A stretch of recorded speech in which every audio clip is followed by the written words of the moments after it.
Non, derrière. Hein.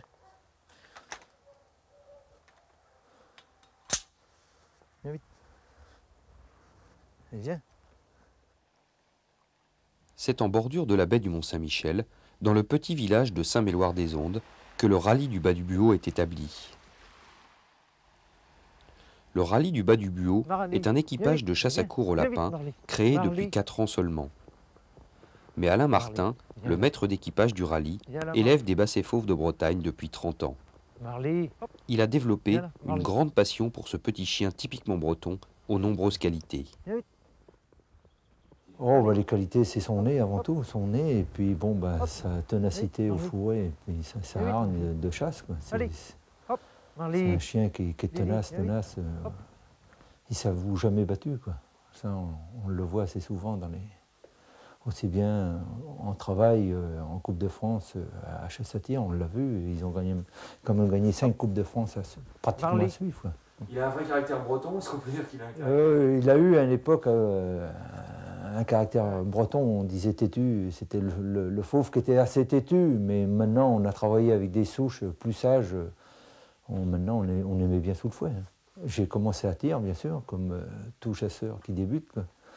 Et puis la passion a amené que je suis arrivé à la vénerie. C'est la passion du chien? Du chien avant tout qui m'a amené à la vénerie. Vu la densité qui diminuait tous les ans de lapins, m'a obligé à retirer mon fusil. Quoi. Je ne chassais plus... Je ne chassais que sans fusil sur la fin. Quoi. Ça faisait plus de 10 ans que je chassais sans fusil. Et puis, bon, c'est la passion qui l'a pris après. Quoi. Comment ça vous est venu l'idée de faire de la vénerie comme ça? La vénerie, j'étais voir d'autres équipages avant de me lancer quand même, voir si ça correspondait à mon éthique de chasse. Et puis bon, ça a été concluant. Quoi. Moi, on m'a dit que la lenteur du basset fauve, c'était une arme, c'était meurtrier pour ça, parce que ça laissait rien passer. Ah bah c'est un peigne, hein, il passe partout, hein, il fouine partout, et c'est sûr que pour le lapin, c'est son danger. Hein. C'est vraiment le chien type à lapin ou ça? Ah bah, on peut tout chasser avec mais avant tout, c'est un chien qui a été construit pour chasser le lapin. Qu'est-ce qui fait un beau fauve? Ah, un beau fauve, c'est un chien qui n'est pas trop long, qui a des antérieurs assez droits. Et qui, pour moi, à la toise, qui toise entre 35 et 36 de hauteur. Quoi. Mais surtout pas cob, comme on a tendance à vouloir le fabriquer cob. Le club a tendance à vouloir le raccourcir de trop à mon gré à moi. C'est quoi cob? Cob, c'est un chien qui est au carré. Quoi. Vous mettez un carré, mettons de 30-30, vous le rentrez dedans, c'est ça un chien cob. Un chien qui est un peu plus long, c'est qu'il ne rentre pas dans ce carré-là. C'est au niveau du garrot par rapport à la cuisse arrière. Et vous les préférez plus longs? Légèrement plus long, parce que le basset, autrement, ça n'a plus l'allure d'un basset. Ouais. Son chien, si on met un type de fauve comme le bigle, c'est plus un basset, c'est plus typé basset. À quelques pas du chenil, Alain Martin a créé un parc de 2000 m², totalement enclos, dans lequel il a implanté quelques lapins. Ce parc est très utile pour l'éducation des fauves. Il me sert surtout pour les chiots et en début de saison pour mettre les vieux chiens en action, pour les remettre en condition. Puis je les mets un quart d'heure, puis pour les chiots, il me fait gagner beaucoup de temps. Hein. C'est sûr que si je n'avais pas le parc là, pour déclarer les chiots, on gagne pratiquement une saison, une année. Hein. Sur un jeune chien, on gagne une année. Si on veut être au top, il faut être organisé. Ça, mais après, une fois qu'ils sont bien déclarés, je ne les ramène plus. Hein.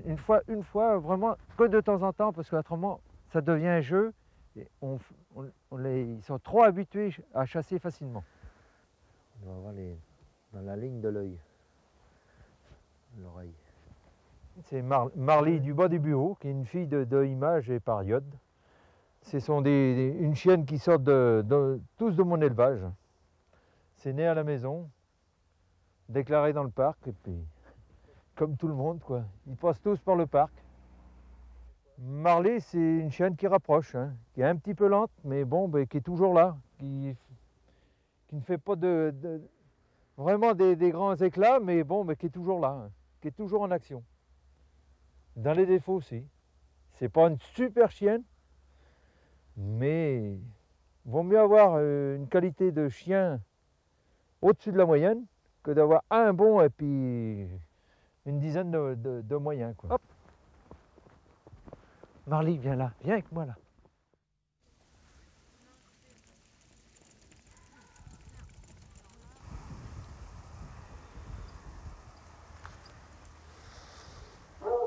Bon. Le domaine des Génestos, en Loire-Atlantique. C'est le territoire de chasse préféré du rallye du Bas du Buau. Un territoire particulièrement bien adapté pour la vénerie du lapin. Cependant, ce territoire, même excellent, doit être préparé avant chaque début de chasse. Pour cela, l'équipage commence par poser un filet autour d'un tas de souches. C'est un facteur déterminant de la réussite d'une chasse à court au lapin. Si vous ne bouchez pas les trous et que vous ne faites rien pour que le lapin ne se terre pas, vous allez chasser plusieurs lapins dans votre journée, mais sans pouvoir jamais réussir à les prendre, puisque le lapin va directement aller se mettre au trou après quelques minutes de chasse, et ça ne présente absolument aucun intérêt. Et si on veut faire de la vénerie, il faut préparer le territoire et boucher les trous, sinon c'est pas de la vénerie. Ça s'apparente d'ailleurs plus au golf qu'à de la vénerie, parce qu'on pousse le lapin dans les trous.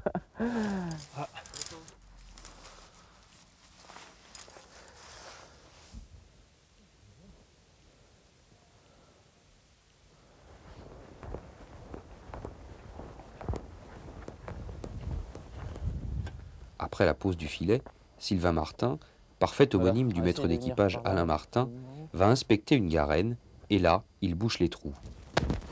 Voilà.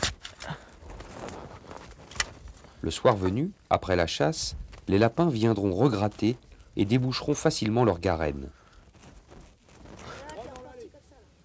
Il était où? Oh! Un lapin a été aperçu par les autres membres du rallye. Passé l'effet de surprise, ce mini-événement est plutôt favorable pour la suite de la journée. Tiens, c'est marrant, hein. Bon, bah c'est qu'il y en a quelques-uns de sortie. Mais vous êtes sûr qu'ils sortaient pas d'un trou là-dedans?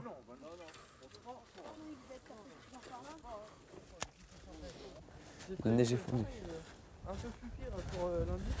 Ah ouais? Chaque garenne doit être vérifiée et les veneurs parcourent ainsi tout le territoire et n'oublient pas leur garenne artificielle.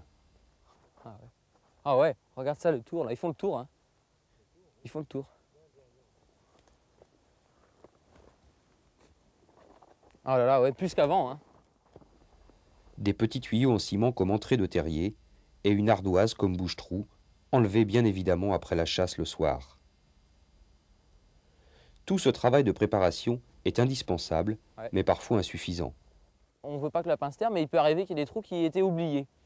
Alors, si le lapin fait très peu de chasse, on gracie, on lui laisse la vie sauve, on le laisse garenner. Mais si jamais il a fait une longue chasse, que les chiens méritent de le prendre, dans ce cas-là, on a 2 furets dans la voiture, on va les chercher et on introduit le furet. Donc d'abord, on rattache tous les chiens, on les met à l'écart. Et puis on introduit le furet dans la garenne et tentera de faire ressortir le lapin. Et ensuite, on laissera le lapin bien ressortir. Et puis on redécoupera les chiens sur sa voie pour essayer de continuer de chasser le lapin.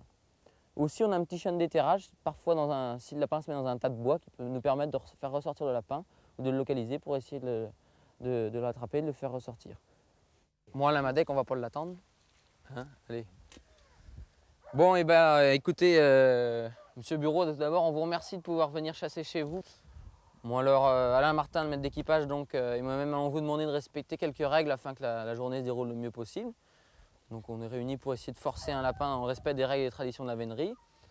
Alors, tout d'abord, éviter de crier.